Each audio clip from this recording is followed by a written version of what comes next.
Oh, hi, everybody. My name is Matt Storrs, and welcome to Mattsplaining. On today's episode, I have an expert on who I'm very excited to speak with. Expert, please introduce yourself and tell us what you're an expert in. Hi, my name is Alicia Schmidt, and I am an expert in boudoir photography. I've been a boudoir photographer for 8 years, so I hope at this point I'm an expert in it. Absolutely. I think that bourgeois photography is it's got a lot of history to it. And as I understand it, not everybody likes it. I think that a lot of people are little bit anxious about the prospect of taking pictures of furniture. And when you do that, though, you can really highlight some of the most beautiful aspects of the craftsmanship and being able to say, yes, this vanity, this boudoir cabinet, look at all the intricacies, look how many secret compartments they were able to add. And a lot of people don't realize that the secret compartment actually in furniture specifically, when whether it be a wardrobe or what have you, actually does have its connection to the boudoir because you needed to be able to hide a small revolver in it in case anybody was coming to congratulate you after your show and provide you roses or maybe daffodils if that's what you were into, maybe tulips. Some people I may have been more of a Dutch thing. And the folks, they needed to have something ready, easy access.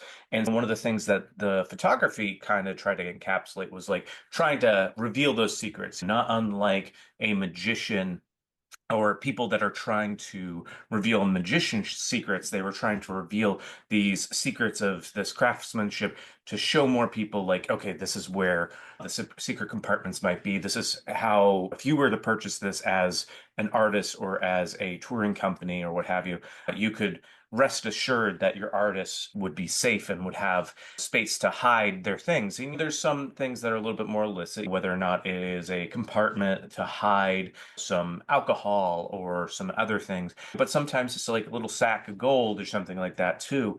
And it's something where you got to feel empowered.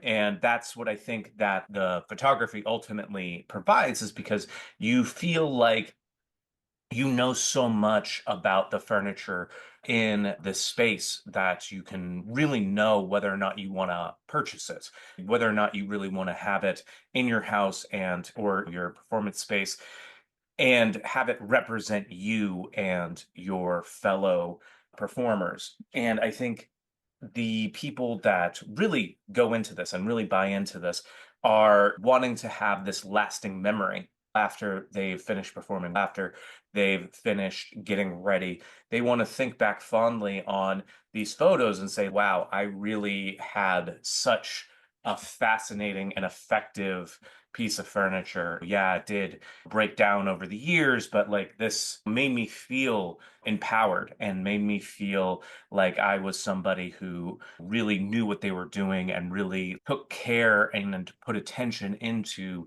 the beauty that I could provide to the world through this photography. And I think that's something that a lot of people miss out on when they are doing different types of photography. They think, oh, this needs to just be a practical thing. This is something that needs to be disseminated. This needs to be something that people need to consume. But you can have this Hmm. photography and just enjoy it for yourself and enjoy the fact that you're able to take these photos or have somebody take these photos for you and put them in your collection and just look at them fondly, whether or not it is digitally or in some sort of scrapbooking sort of situation. And that's the nice thing. If you do have something, whether it's a scrapbook or whether or not it's a USB drive or hard drive, you can use the secret compartments on the boudoir to put those things in it and keep them safe to where people wouldn't necessarily know to look for them. And I think that's just a beautiful thing. And everything goes hand in hand of creating something really special. Now, based on what you've heard so far, about how much of that would you say was accurate? You hit a couple of really good buzzwords and keywords, but Okay. I'm probably going to give you like a C minus. Mm-hmm. You had a couple Okay. of things where I was like, yep, we're on the right track. And then we circled into secret compartments that hold gold. Okay. Okay. So that's not as common. Okay, I see. No, and I will give you a gold sticker Oh, for mentioning furniture in a boudoir because that does make it into the photograph, although it's maybe not necessarily the subject in the way that I that see. you're thinking it is. Yeah. I see. Okay, yeah, tell me more. Boudoir photography is a genre of intimate portraiture where the subject is typically not wearing a ton. Maybe they're in lingerie or these are full nude photos. Hmm. And the goal is to feel empowered, which was one of the words that you mentioned. And I Hmm. loved that. The point of the photo is to have the person who's in front of the camera really reconnect with their body and appreciate how far this body has taken them and build their self-love and shut down that inner critic that I think most of us probably deal with on a daily basis. And then they do leave with photos that they feel empowered by, that they can turn to when they're having maybe a bad body image day. They could definitely keep those photos tucked away in a boudoir in a Hmm. secret compartment, although maybe that wasn't the goal of the actual photograph. I see. And because it is the term boudoir references like a bedroom or a like a salon back in the cool old days. You do have the element of like bedroom furniture. So beds are really popular, chairs, couches, mirrors, things like that. My studio is set up to look like a bedroom.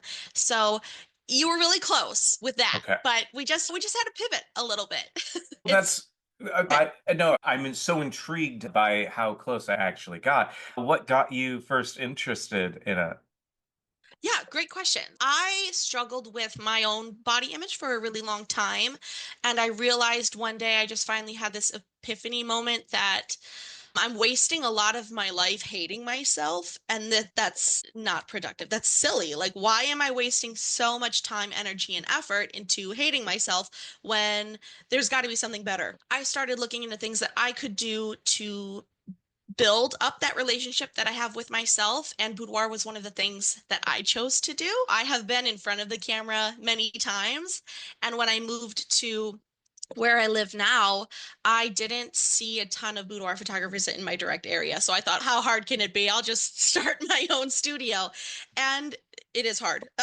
But you know what? A little bit of naivete can get us far. So I started my studio, and now I really push hard for body liberation, body acceptance, self-care, and self-love during my photo shoots. So yeah, I do want my clients to leave with pretty or sexy or beautiful photos of themselves, but we're doing some mindset work at the same time. So that inner critic, we're shutting it down and we're going to leave with a different, hopefully better relationship than when we walked in. And I think that's what's so cool about this genre is that most boudoir photographers are headed that way as well. We want people who step in front of the camera and they're in a very maybe vulnerable or intimate place. We want them to feel empowered and we want them to feel so much better about the way that they look and the way that their body moves and functions and all of the cool things that they can do with their body, which is so much different than most portrait work, where we're trying to maybe with family pictures or headshots or something like that, we're trying to document this moment in time. And then you maybe go out there and share it with the world. Anybody who's taken a headshot, you got to put that baby on LinkedIn right away. Boudoir isn't really about that. It's not about sharing it with the world. It's not about showing it off. It's about having something that's just for you, secret, private, like what you touched on. Nobody has to see them if you don't want anybody to see them. The majority of my work will never see the light of day because my client doesn't want it out there, which is 100% okay. So it's really cool. It's a form of photography for really just one person who's in front of the camera, and it's not really for viewing from anybody else, which I think makes boudoir this really fascinating kind of portrait work.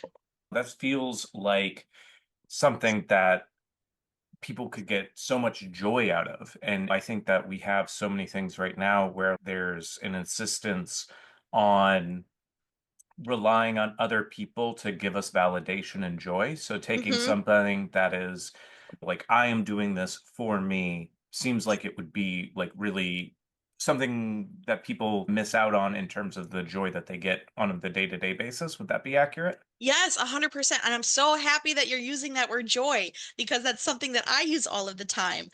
And I think people who are new to hearing the genre of boudoir, who don't know what it is, the adjective that comes up for everybody is sexy or Hmm. beautiful. Excellent adjectives, we love them, but I love the adjective of joy because how often do we get to experience unbridled, non-judgmental joy in our bodies just by existing? It's really hard to come across out there in the world because somebody's always got something to say about other people's bodies. So to experience this without any judgment in a place that's just fun and explorative, it's really hard to come across that anywhere else. And once you've experienced it, it's a lot easier to then practice it and do it on your own out there in the real world. Suddenly, going to the beach in your swimsuit doesn't feel as scary, that kind of stuff. So Right.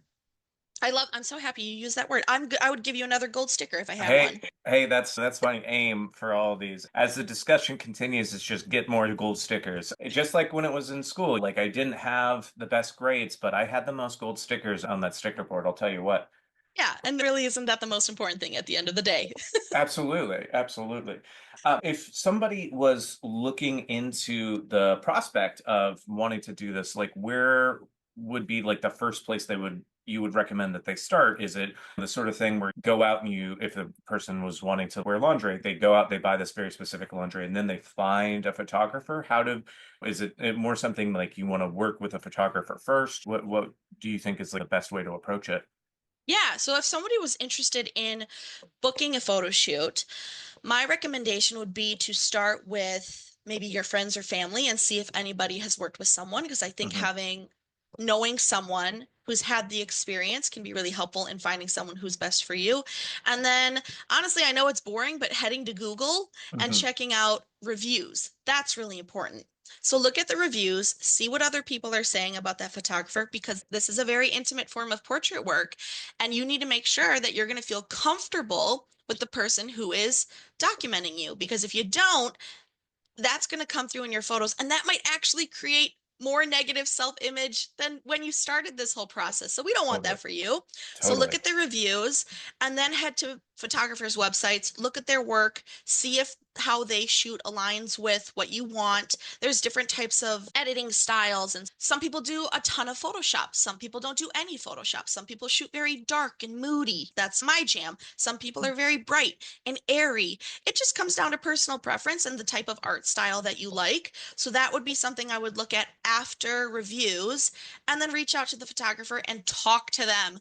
I know talking on the phone is very scary and I get that. But if you're going to be, again, shooting in such a intimate way where you're just wearing lingerie and that's it, I think it's really important that you talk to that photographer on the phone or maybe set up some sort of meeting in person and just make sure that you click. Because if you don't click, you're not going to have a great experience. And at the end of the day, every boudoir photographer just wants their client to have a good experience. And then you can go from there and you can do some shopping. You can buy lingerie. At my studio, we're full service. Hmm. So clients don't have to do anything. I tell them they wake up, they roll out of bed, and they get to me, and we Oh, take care of wow. everything else. So they get to play dress up. They get to let their inner child come out and put on all of the tulle and glitter that they possibly want. We do hair and makeup, we do everything. But that just comes down to, again, the studio's preference and how they've got things set up. So that would be something that you would talk about with your photographer once you've found the perfect one for you. Absolutely. And remind me, and forgive me as well, where are you located? I am in a city called Port Washington, Wisconsin, which is just Wonderful. north of Milwaukee. Oh, fantastic. I am the Cheese Castle. Yes. Okay, yes, I was just in Wisconsin with my partner, and we had tentative plans to go to the Cheese Castle, and we did not. So it's one of the things that's on the list. But have you ever considered doing photography House on the Rock? Oh my gosh, that would be stunning. Hmm. It would, let's see, House on the Rock. They've got a lot of stuff in there. It would be almost maybe a little like sensory overload A for little me, bit. Yeah, but yeah, I yeah. think it would be incredible. Yeah, I do photograph clients in the woods. I'm Okay, right on Lake Michigan, so we do a great. lot of stuff on the beach, on the harbor walk. Hey, I'm sure somebody could really rock a photo shoot at House on the Rock. I'm going to see what I can do to get that organized and send you the info if I do. This has been so insightful and so much fun. If people want to learn more about you or more about what you do, where would you recommend that they go? They can find me online just about every social media platform. It's buxomboudoir.com, Buxomboudoir.